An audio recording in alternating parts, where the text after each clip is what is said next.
What's up, YouTube? Welcome to another video. Today's February 14th, 2024. And we had the S&P 500 hitting and passing the 5,000 mark. And hey, what could go wrong? Well, let's dig in and talk about it. First off, if you guys are into these videos, please like the video, subscribe to my channel, check out my website, My Road to Wealth and Freedom. The link is down below in the description. I just published a bunch of posts, as I do every month, just tracking the net worth, and I've been focusing on just basically growing my passive income. I miss getting those dividends, and yeah, and luckily, given the environment that we're in, there's a lot of opportunity, I think, anyway, in some of like the utility stocks, pipelines, that type of thing. So that's basically kind of what I've been up to.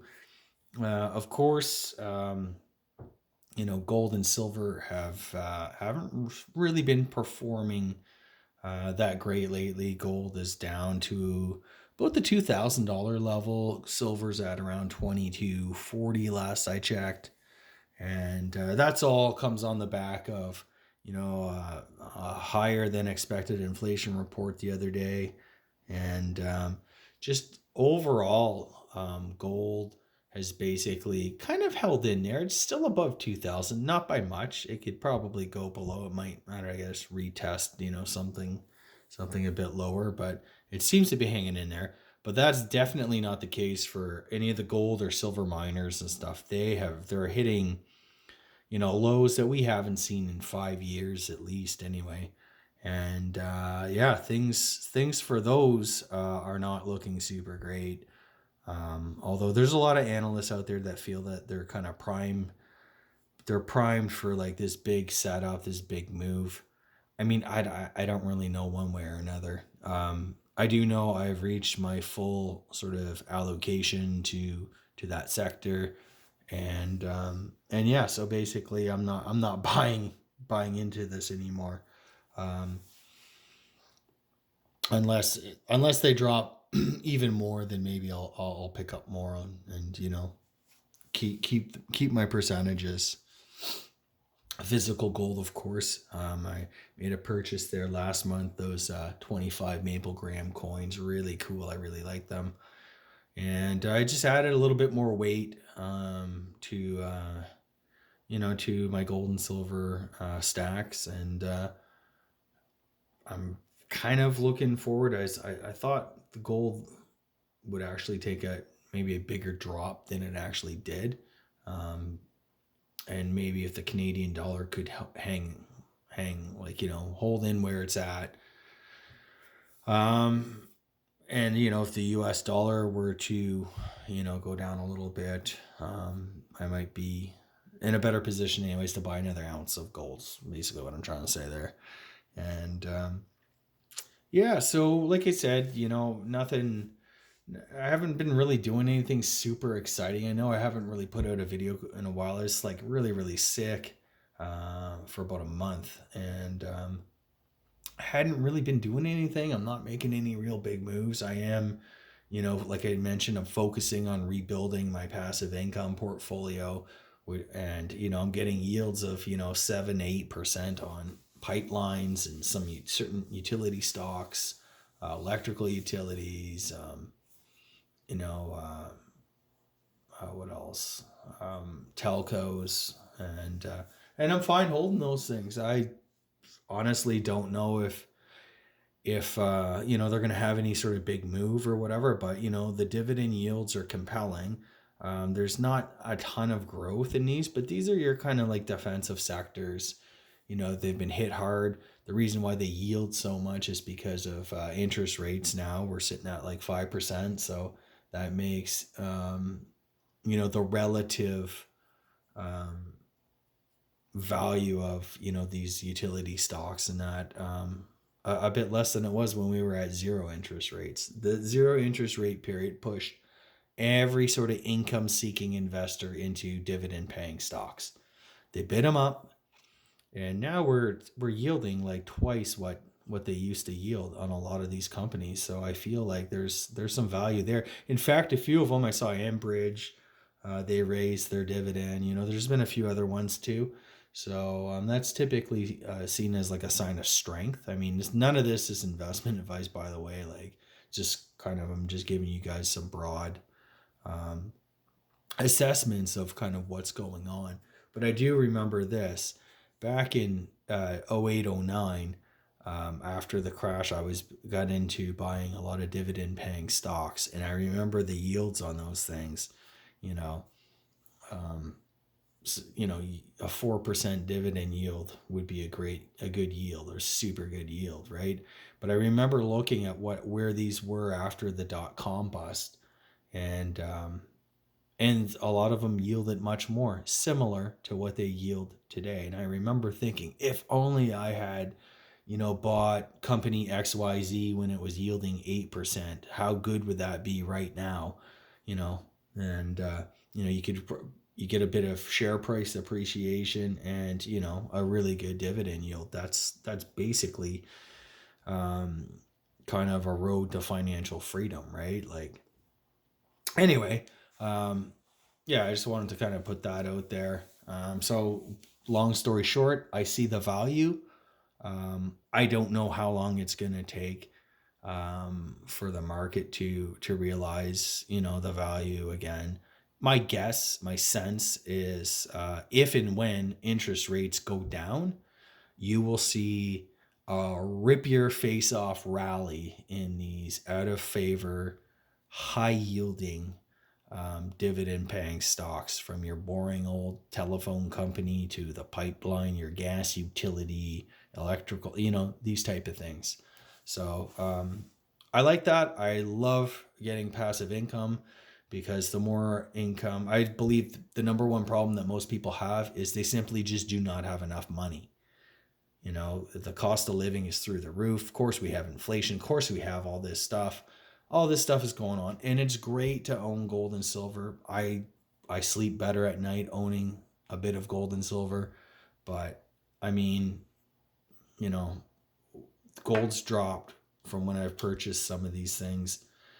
Silver's dropped. Like, you know what I mean? If you could buy and sell and this and that, like, that's not providing you a consistent income. I look at these as kind of my reserves, and I don't want to be tapping into my core investment portfolio or my core of gold and silver. These are my kind of reserves, the kind of the ballast in my financial ship, or whatever, however it is you want to kind of frame it. So that's why I feel passive income, dividend paying stocks, or even a solid free cash flowing kind of real estate rental investment or whatever, that can be also a very good lucrative investment. But I'm definitely someone who invests primarily for cash flow, and I like my dividends. So, going through the numbers last month, January, and this is all on my website, my Road to Wealth and Freedom. I encourage all of you to check it out. Oh, that's the other thing that kind of tied me up. I redid my website last month, and I've just been really busy doing stuff like that. Good learning experience. Um, many moons ago, I felt like I was just kind of losing skills. I wasn't, kind of keeping up with, technology and that type of thing. And it kind of pushed me into, starting my own website, writing articles, doing all that stuff, sharing all the stuff that I'm basically sharing with you guys now. And it's been it's been fun. I've learned a lot, and I'm glad I did it. It just kind of, each one of these tiny skill sets that we develop make us more valuable, I feel like, as an individual, whether or not you're an entrepreneur or an employee, or whatever. The more skill sets that we have, um, the better our lives will be, the greater the earnings potential and all of that. And I believe the more skills that we have is, going to be even more important in the years to come. Because when there's, economic turmoil, financial hardship, that type of thing, um, you need to be sort of prepared for that. And each and every one of us can prepare in a very small way, starting a side hustle. I know that's a cliche nowadays, but a little bit of extra income, you know it's not that bad. And there's always the potential that, you have a massive hit on your hand. Maybe your blog blows up, or your YouTube channel blows up, or any of these things, right? So, for everybody, go out, start your own channels, start your own websites and stuff like that. Um, to me, it's worth it. I don't honestly put in the time that I probably should. Maybe I'd be, you kind of get out of things what you put into it. And at this stage in my life, I'm willing to kind of share, what few pearls of wisdom I've managed to acquire over the years. Um, but it's not gonna, you know, I don't do it enough, I guess, to be super successful. Maybe I should do that. Maybe that should be a goal of mine. Hey, I need to set aside X number of hours a week to produce content, to produce, the thoughtful, insightful, provoking, that type of thing, videos and articles and stuff like that. Um, but that's the thing, right? It's a trade off, right? Like, what are you going to give in return for what you want to receive, right? And I will say this, the online income game, that type of thing, it's a long game. It's not something that typically comes, you start a channel and it blows up instantly. It's typically many, many, many years. I know my it's 10 years old this year. Can't believe that, man. Time just flies. But looking back, especially my early articles and that, I remember when was just starting out, and it's like, oh, I want 1 million in net worth and this and that by this such and such a time. This is what I'm doing to kind of reach that goal. And things can also change over time. But the thing is mainly like these things, like, honestly, are usually to keep yourself honest, set goals, talk about how you're going about achieving those goals. Um, you know, a lot of, especially like the big picture stuff. I want to be debt free. I want to have 1 million in net worth. I want to have, maybe 50 or 100,000 in passive income and stuff like that. That's all fine to kind of like, yeah, I just want this stuff. Um, but it is a process to get there, and you really do need to kind of like focus, just kind of reorient your efforts and stuff. There's always that 80-20 rule too. 80% of the results come from 20% of the effort, and that is so, so, so true. um, but anyways, I digress.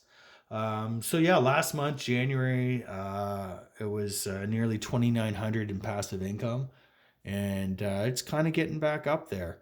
I'd made a bold move a couple years ago. I sold a lot of my dividend paying stocks to pay off my home mortgage, and for a while it looked like I had made a terrible decision because some of them kept going higher, and but now that we're into this high interest rate environment, and those very stocks now are the ones I'm basically buying, and I'm getting twice the yield as 2 years ago. So um, I wouldn't say it's a super brilliant move, but I don't feel like it stings a whole lot less than it did, say 2 years ago.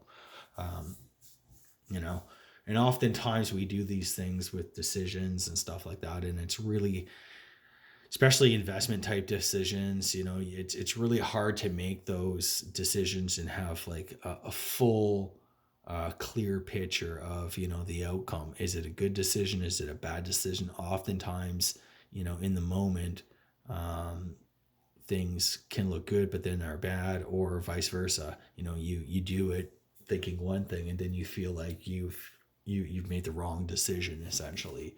And that's why it's important. And I knew, I wanted to be debt free. I didn't want to have a mortgage. I saw huge risk. All the stuff I've been saying on these videos for past several years.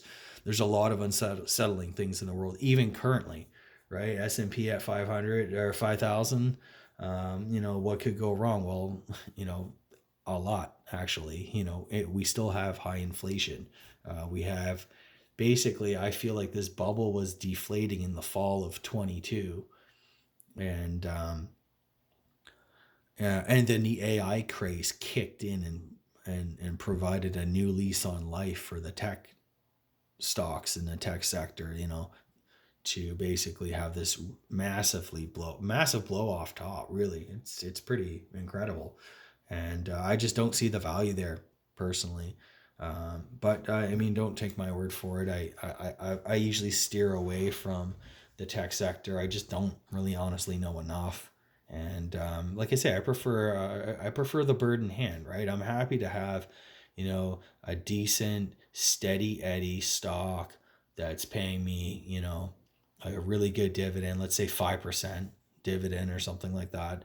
And you're going to get 3 to 5% growth out of that over time as a sort of average annual thing.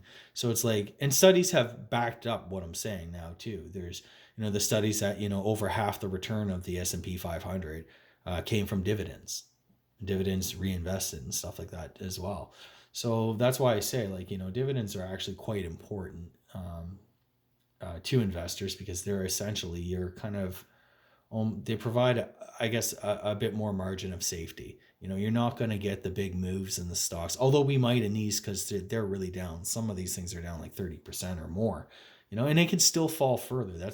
I'm not saying that we're at the bottom here. I'm just saying is, you know, the yields are enticing enough for me to start reestablishing my old positions and stuff like that, and I can still sleep at night. And if they go down, my next paycheck, I set aside money each pay to buy into whatever stock I feel is, the best value at that particular moment. In fact, in the fall, a lot of them were some of the gold miner stocks. I think I bought a position in Franco Nevada as well on the, after that stock kind of had a bit of a meltdown. So it's not just, my utility stocks or anything. It really depends, right?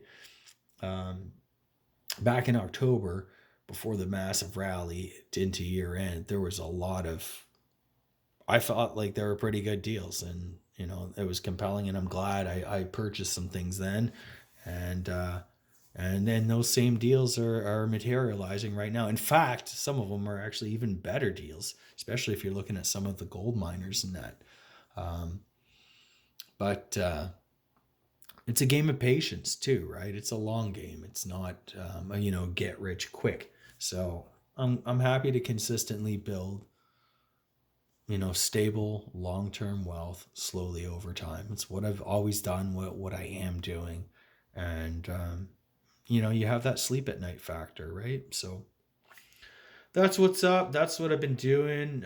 So the net worth in February was just shy, about 24,000 or 23,000 shy of 1.9.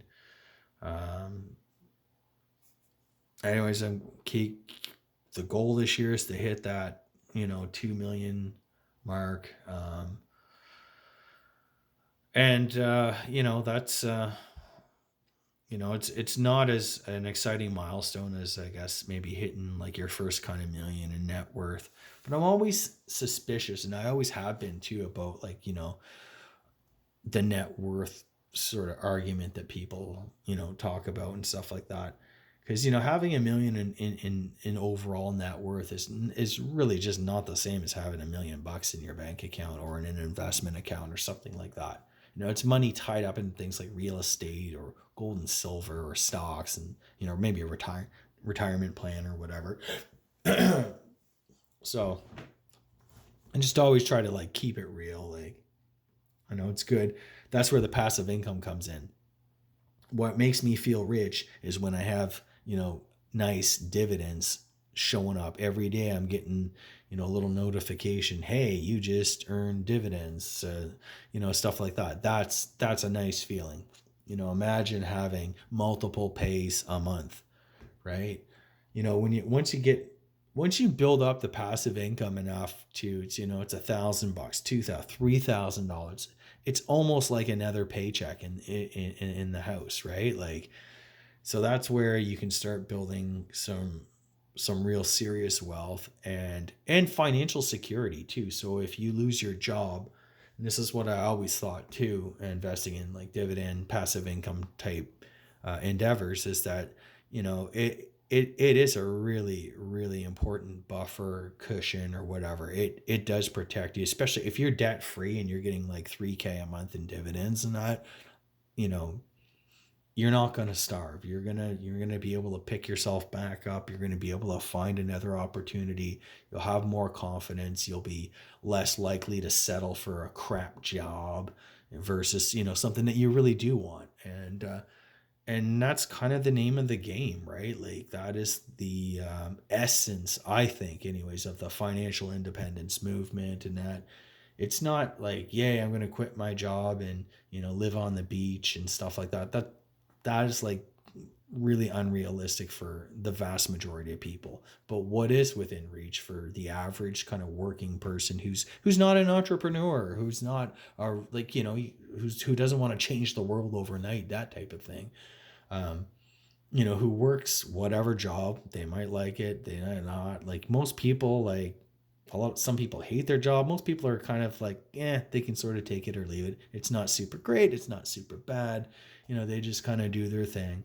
And but this is where building wealth on the side, building an investment portfolio that throws off lots and lots and lots of passive income uh, can really be a game changer for people. And honestly, like, I'm not going to say you can do this overnight because, it takes a lot of money and it takes a lot of saving and it takes about a solid 10-year commitment, 10-year plan to build these things out. But, if you're 20, if you're 25, just starting out and, you're socking away money, stop chasing AMC and GameStop and all these meme stocks. Like, just go back to like what do people use on a daily basis, if they drink Coca-Cola, or if there's a water utility, or an electric utility. These are all things that people need and use. Smartphones, like,